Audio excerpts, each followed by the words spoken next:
Hey everybody, if you're looking for a review on A Court of Thorns and Roses, you're definitely in the right place. So there's a scene where Amaranth, I guess, comes out in like a red gown with like gold accessories and things like that. So this look is kind of a tribute to that, because red and gold actually happen to be like some of my favorite combinations of colors, and I was already like into Amarantha for basically torturing Feyre, and I was like, yes, queen, come out in my favorite colors, rock that gold, rock that red, so good. One thing that I have to add about Amarantha is like, yeah, she's terrible, she's awful, she's the worst, I get it, she's a really bad character, which is fantastic. Like, I love that part about her. But her story was one of the most interesting in the entire book. Like, everything with Jurid, if that's how you say his name, and her sister, and how she kind of went nutsoid over the fact that he killed her sister, like that, I was like, queen, I get it. Like, anyone came at my sisters, psh, and I know for a fact if anything bad happened to me, my sisters would go ham. I've got some ghetto sisters, let me tell you, and they will come for you if you hurt me. Like, if I disappeared one day, it would be like Taken. My sisters would come for me and would hurt anyone who hurt me. So Amarantha, I get you. You just love your family. That's your problem. You loved them too much. Maybe not even too much. You loved them the right amount, and it made you go insane. And that happens, so I'm going to go into a little bit of spoiler discussion. I was kind of into it actually with her background story with her mom dying and telling you need to take care of your family, it's up to you now type thing, which is kind of fucked up to do for your youngest. I am the youngest daughter of 4 daughters. I am the youngest by a lot. I think the closest sister I have is 8 years older than me.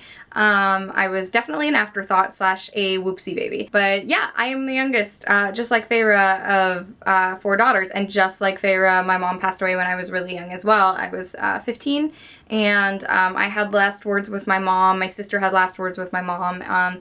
Mine were a lot more poetic than my sister's. My sister's was more like, please promise me you're going to take care of your little sister. Please promise me you're going to help finish remodeling our house and things like that. So my sister had really intense, still has really intense devotion to those last words, as far as sometimes they even become detrimental to her health. She'll put her promise to those last words from my mom above her own health or above her relationships and things like that. And so I get Feyre's dedication to taking care of a family who really does not deserve her. I did not like Feyre in this book, but her sisters certainly did not deserve her. One is totally useless and la-da-da-da-da, which is nice for her that she can even be la-da-da-da-da in a situation where she's like almost dying every 2 weeks.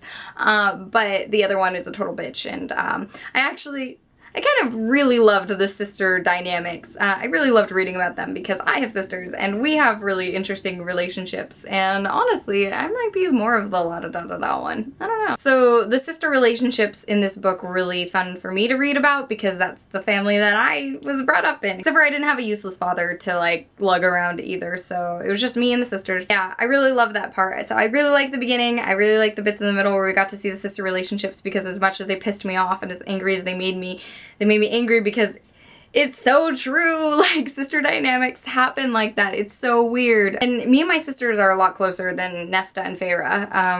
None of us hate each other. None of us are malicious towards each other, but we definitely have our moments and our tiffs and our arguments. I really loved that aspect. I really hate the dad.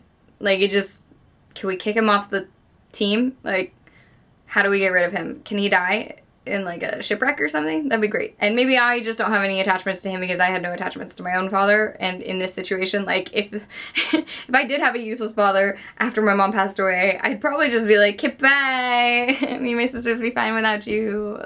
See you never." Really made me angry. So it's talked about in the other video that I linked, but I'm really quick gonna address the fact that this is not totally like a Beauty and the Beast story, because literally the only thing that's disguised as a beast is this masquerade mask that's fused to Tamlin, the main character's face. So the whole mask thing with Tamlin on his face, like, it's not a Beauty and the Beast tale, because she comments constantly about how hot he is otherwise, other than the mask, and how she can tell that under the mask that he is probably very handsome.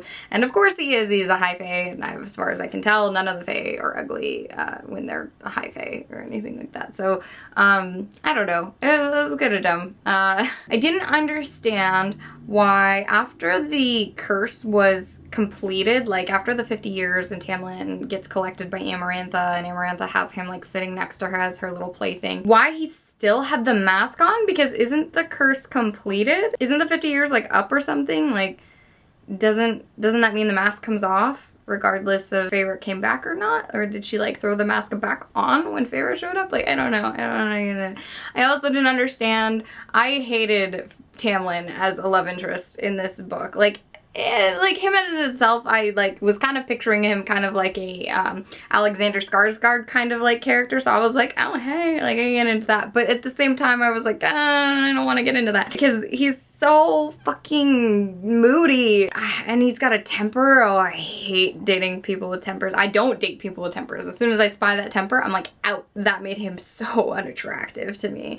And in general, like I didn't even like Feyre, but I did not want her to be with him. Oh my god, like I didn't like anyone in this book. I mean, I barely liked Lucien, and I only liked Amarantha because she tortures Feyre. Like, she tortures everybody, and I'm like, y'all are stupid. But even Amarantha, who is like my queen of this story, she wasn't even consistent because she has this like situation where she like straight up tortures and murders Claire.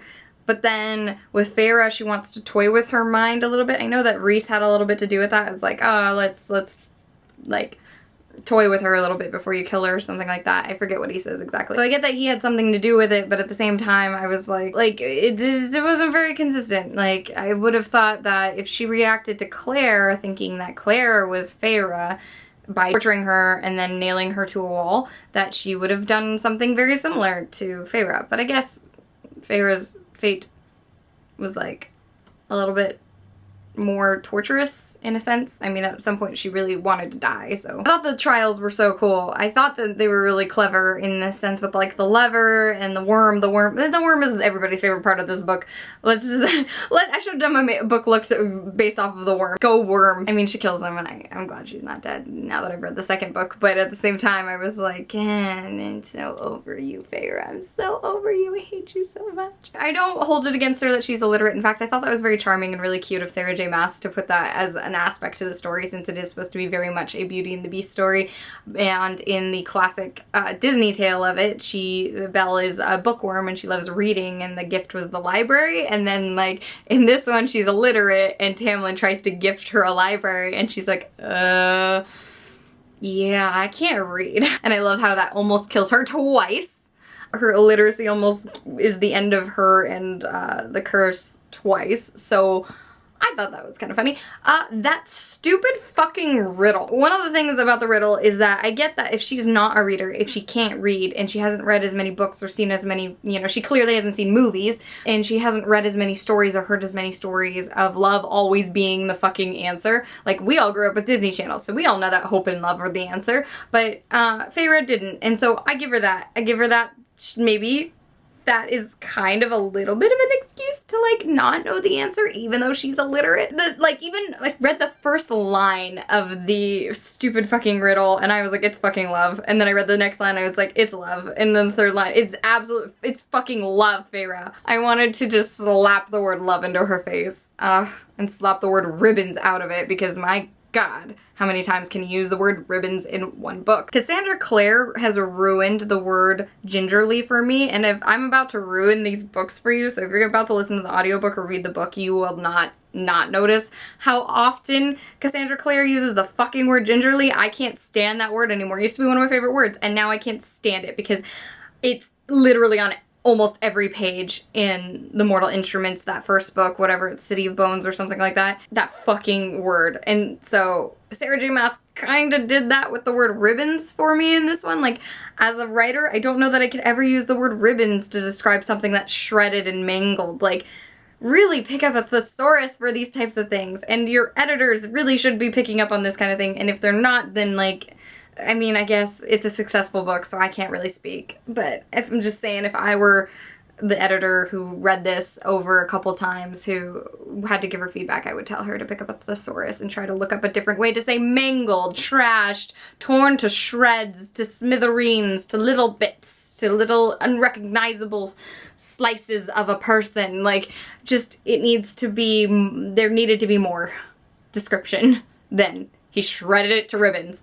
Again. Just because I really enjoyed the second book does not mean that I'm going to raise the grade for this, because honestly, like, I have friends who, though they may genuinely enjoy the second book, and I know that they would and they would love it, I know for a fact they wouldn't be able to get through this first book. I am a unique reader in the sense that I can read books I don't like or don't enjoy and that I think are really dumb or stupid, and I hate, like, it made reading in high school very easy. It was a lot easier for me to get through literature classes than everybody else, but there are just people who are not going to make it through this first book to even get to the second book. So I'm not going to change my review on that based off of the fact that I really enjoyed the second book, because I don't know that I recommend this to anybody who probably can't get through the things that irritate them about books. There are a number of readers that I know in my personal life who would just slam this shut on page 50 and never pick it up again and never recommend it. I can't decide if what happened is that this book came out and Sarah J. Maas had this idea in her head, and so based off of the feedback and the reviews that I've seen, she made the second book that like a million times better because of how much feedback she got on this book, or if she wrote the second book first with the whole story in her head, knowing she finished that one, she's like, ah, it's perfect, it's wonderful, and then she's like, ah, fuck, I have to like write this piece of shit. It just seemed like she didn't fucking care, because there was so much inconsistency of writing, of verbiage, of characters.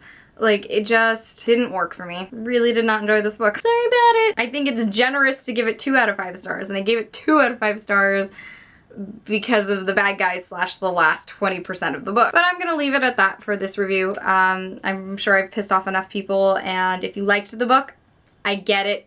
I do. There's so many ways you could justify all the terrible things about this book.